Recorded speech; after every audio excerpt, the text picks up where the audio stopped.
오늘 본문에서 저의 눈길을 사로잡은 두 구절이 있습니다. 물론 몇 구절 더 있어요. 2절, 마음이 괴사한 자는 강포를 당하느니라. 그들이 갈망하는 것이 있다는 겁니다. 그리고 4절, 게으른 자는 마음으로 원하여도 얻지 못하나. 마음으로 원합니다. 욕구가 있습니다. 그런데 어떤 사람은 원하는 것을 이루고 어떤 사람은 원하기만 하고 이루지 못한다는 겁니다. 왜일까요? 두 가지로 함께 살펴보도록 하겠습니다. 첫 번째, 욕구는 방향이 있습니다. 2절, 사람은 입의 열매로 인하여 복록을 누리거니와 마음이 괴사한 자는 강포를 당하느니라. 사람은 입의 열매로 인하여 복록을 누리거니와, 혹시 기억나시는 분 계실까요? 12장 14절에 나오는 말씀입니다. 그 뒷부분이 약간 다르다고 하지만 똑같은 내용이에요. 괴사란 속이다, 배신하다, 기만하다는 뜻으로 겉으로는 안 그렇게 보이지만 속으로는 남을 해치려는 것입니다. 가령 사업 파트너인 척하면서 돈을 빼돌린다던가, 친구인 척하면서 뒤에서는 험담하고 음해한다던가, 정직한 척하면서 거짓말로 속이는 것들이죠. 이런 사람들을 괴사한 자라고 합니다. 4절, 게으른 자는 마음으로 원하여도 얻지 못하나 부지런한 자의 마음은 풍족함을 얻느니라. 2절과 4절 모두 같은 단어를 쓰고 있습니다. 바로 히브리어 네페쉬입니다. 보통 영혼으로 번역되는데 여기서는 식욕, 갈망, 욕구의 의미로 쓰였습니다. 그런데 이 네페쉬가 2절에서는 괴사한 자의 네페쉬로 사용됩니다. 즉 그의 욕구, 식욕이란 바로 폭력을 말하는 것이죠. 그래서 영어 성경으로는 appetite for violence라고 돼 있어요. 그러니까 폭력에 대한 식욕입니다.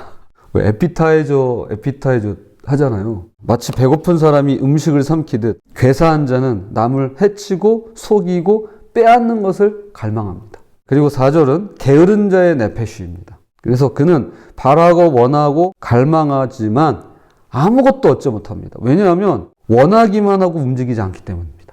반면에 부지런한 자의 네페쉬, 또 나와요. 네페쉬가 원하는 것을 이루기 위해 실제로 행동합니다. 그리고 풍족함을 얻습니다. 같은 네페쉬입니다. 2절과 4절 다 같은 욕구고요. 같은 갈망입니다. 그러나 그 결과는 완전히 다른데요. 괴사한 자는 자기가 원하는 폭력을 당하게 되고 게으른 자는 아무것도 얻지 못하며 반면에 부지런한 자는 풍족함을 얻습니다. 그럼 여기서 이런 질문이 생깁니다. 그런데 목사님, 잠언이 늘 마음을 지키라고 했는데 처음부터 마음에 원하는 것이 문제 아닌가요? 맞습니다. 잠언은 마음을 지켜야 하고 욕구와 갈망을 주의하라고 말씀합니다.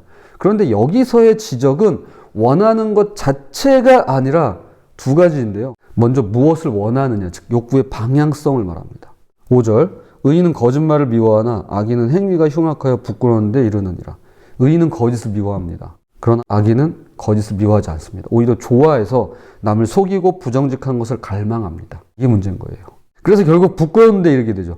히브리어로 악취를 풍기다, 지독한 냄새를 내다란 뜻이 있습니다. 물론 악인의 종착지는 멸망입니다. 스올로 내려갑니다. 죽음을 맞이하게 됩니다. 그런데 그 과정에서 따라오는 것들이 있어요. 부산물이에요. 수치와 부끄러움을 당하게 됩니다. 이것이 잘못된 욕구의 방향입니다. 욕구는 문제가 안 돼요. 하나님께서 우리에게 주신 거예요.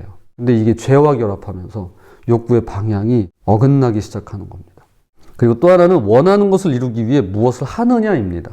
실상 게으른 자도 마음으로는 많은 것을 원합니다. 성공하고 싶고 잘 살고 싶고 인정받고 싶어 합니다. 그런데 아무것도 하지 않습니다. 아침에 일어나기 싫고 힘든 일 하기 싫고 배우기 싫고 땀 흘리기 싫어합니다. 반면에 부지런한 자는 원하는 것을 이루기 위해 움직입니다. 손을 움직이고 발을 움직이고 수고하고 힘씁니다. 그런데 여기서 한 가지 반드시 짚고 넘어갈 것이 있습니다. 잠언 21장 5절입니다. 부지런한 자의 경영은 풍부함에 이를 것이나 조급한 자는 궁핍함에 이를 따름이니라. 부지런함의 반대가 게으름만 있는 게 아닙니다. 조급함도 게으름의 반대예요.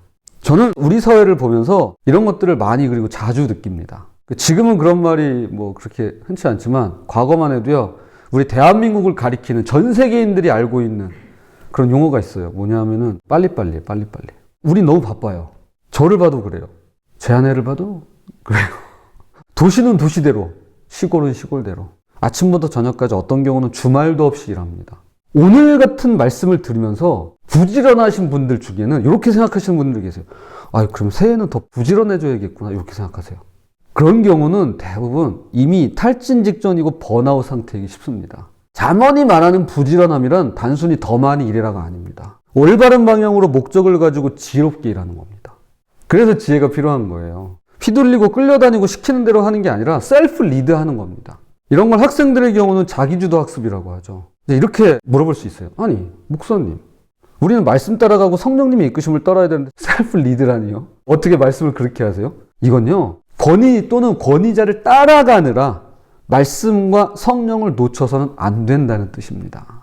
목사 따라가지 말고 교회 따라가지 말라는 겁니다. 그러니까 이게 어떤 경우에 같은 말이 될 수도 있지만 다른 말일 수도 있어요. 말씀을 분별하고 성령님께 순종할 수 있도록 나의 형편과 사정을 정확히 알고 신앙으로 해석할 수 있어야 된다는 겁니다. 이건 내가 하는 거지 남이 해줄 수 있는 게 아니거든요. 이렇게 오다가는 지치는 일밖에 남지 않아요. 이렇게 가다가는 번아웃 되는 것밖에는 우리에게 남는 게 없습니다. 게으름의 문제는 안 움직이는 겁니다. 그런데 조급함의 문제는 방향 없이 맹목적으로 움직이는 데 있습니다. 이게 요즘 제가 읽기 시작한 NPC 월드라는 책에 나와요. 새해를 맞이하면서 무엇이 중요한지 알고 부지런히 움직이는 우리가 되었으면 좋겠습니다. 두 번째, 소망은 기다림이 필요합니다. 4절은 분명히 말씀합니다. 부지런한 자의 마음은 풍족함을 얻느니라. 그런데 현실은 어떤가요? 부지런히 해도 안 될 때가 있습니다. 올바르게 해도 결과가 안 나올 때가 있고 기도해도 응답이 안 올 때가 있습니다. 12절, 소망이 더디 이루어지면 그것이 마음을 상하게 하거니와 소원이 이루어지는 것은 곧 생명나무니라. 히브리어로 더디 이루어지면은 끌려가다 질질 끌리다 라는 뜻입니다. 즉 지연된 소망이죠. 그런데 소망이 실패한 건 아닙니다. 지연되었고 기다리는 중입니다. 즉 더디게 오고 있습니다. 문제는 이것이 마음을 상하게 한다는 거죠. 그리고 잠언은 이것을 인정합니다. 이걸 인정해야 돼요. 이게 되게 중요한 과정이에요. 신앙을 버릴 문제가 아니에요. 이걸 인정해야 돼요. 그리고 잠언은 이것을 인정하면서 그래, 마음이 상해. 그게 정상이야 라고 말씀하는 겁니다. 여기에 매우 중요한 사실이 있습니다. 오늘을 사는 자만 4월 16일자를 인용하겠습니다. 인간의 마음 깊은 곳에는 감정만이 아니라 소망이 있다. 소망은 우리가 믿고 의지하는 행복의 출처다. 소망이 더디 이루어지면, 즉 지체되면 우리 마음이 상한다. 그런데 소망이 지체되는 상태가 이 생에서는, 이 땅에서는 결코 온전히 해결될 수 없다. 그 사실을 인정하는 게 지혜다. 이게 지혜라는 거예요. 이게 우리가 잠언을 보는 이유예요. 이 지혜를 얻어야만 합니다. 히브리서 11장 13절 14절, 이 사람들은 다 믿음을 따라 죽었으며 약속을 받지 못하였으되 그것들을 멀리서 보고 환영하며 또 땅에서는 외국인과 나그네임을 증언하였으. 그들이 이같이 말하는 것은 자기들이 본향 찾는 자임을 나타냅니다. 이것은 비단 이스라엘 백성에게만 해당되는 말씀이 아닙니다. 우리도 각자의 광야를 통과하고 있는 중입니다.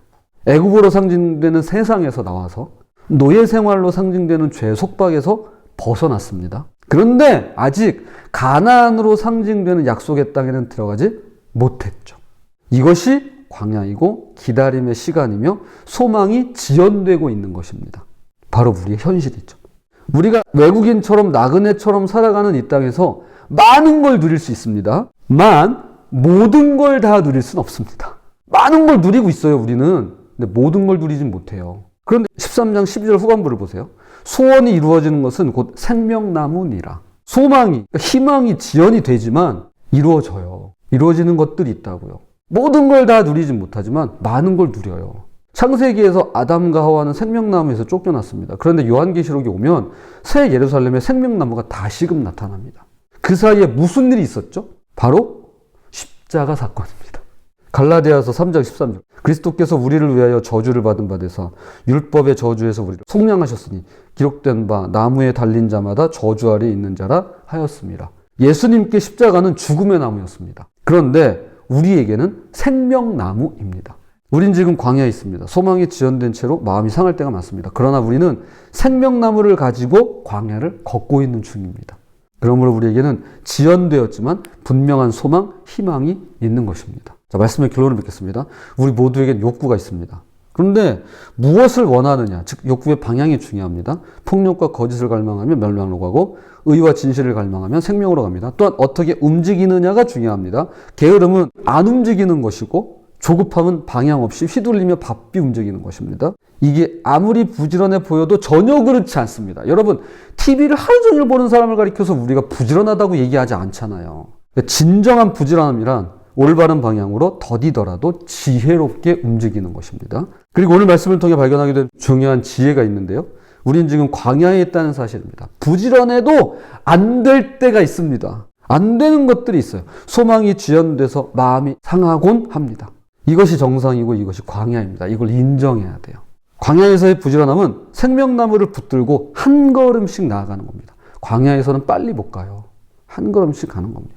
빨리 가려고 조급해하지 않으면서 그렇다고 멈춰서지도 않으면서 올바른 방향으로 말이죠. 한 해를 보내고 새해를 기다리면서 이것을 꼭 기억했으면 좋겠습니다. 제 개인적인 얘기를 좀 하겠습니다. 며칠 전에 저희 자녀랑 타고난 재능이냐 뛰어난 노력이냐를 두고 대화를 나눈 일이 있습니다. 그러니까 결론이 안 나죠, 사실. 그때 제가 한 말은 이것입니다. 아빠는 확신이 안 서. 아무리 노력해도 타고난 재능을 이기지 못하는 경우도 있고 반대로 뛰어난 노력이 재능을 뛰어넘는 경우도 있더라고. 이게 진리다, 정답이다로 단정 지을 수가 없겠더라고. 하지만 이거 한 가지는 분명히 말할 수 있을 것 같아. 꾸준히 하는 사람은 당해낼 수 없어. 꾸준히 하는 사람은 당해낼 수 없어. 그랬더니 이 아이가 격하게 공감하더라고요. 그러면서 제가 이제 마음을 이렇게 줬죠. 이것이 바로 새로운 하루를 여는 고사리 아침 기도예요. 새로 고침이다! 꾸준함. 우리 새로 고침의 DNA는 꾸준함입니다. 꾸준함.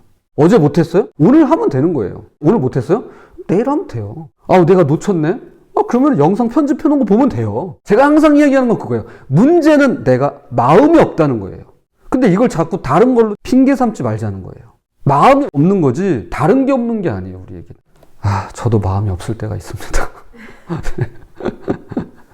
꾸준함으로 우리 이겨냈으면 좋겠습니다. 비록 소망이 지연되어 마음이 상할 수 있더라도 걸음을 멈추지 마시기 바랍니다. 부디 올바른 것을 갈망하고 올바른 방향으로 부지런히 움직이며 생명나무를 붙들고 짜잔 한 걸음씩 꾸준히 나아가는 저와 여러분이 되시기를 주님의 이름으로 부탁을 드립니다.